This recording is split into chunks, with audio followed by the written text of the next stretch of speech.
Kasunod ni Zaldico at Sara Diskaya, may dalawa pang malaking isda ang malapit ng sampahan ng kaso ng Ombudsman dahil sa isyu ng korupsyon sa flood control projects.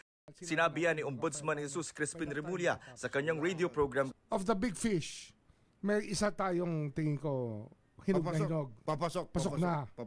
May isa pa na yung PI na delay ng konti, pero malapit na rin yun. Marami pa tayong ibang inaay na ibang cases.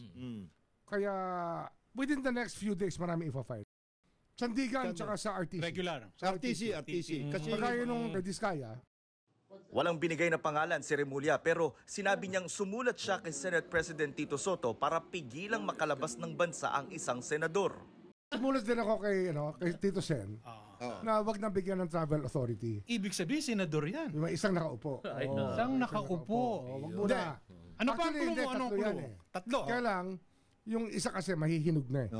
Wala muna, wag muna. Ngayon. Pero yung isang nakaupo, hinog na. Oo, isa.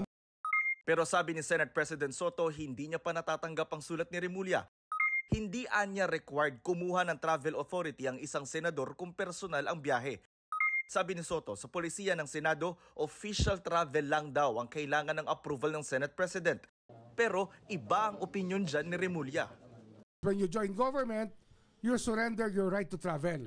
And even your personal travel, you need a travel authority.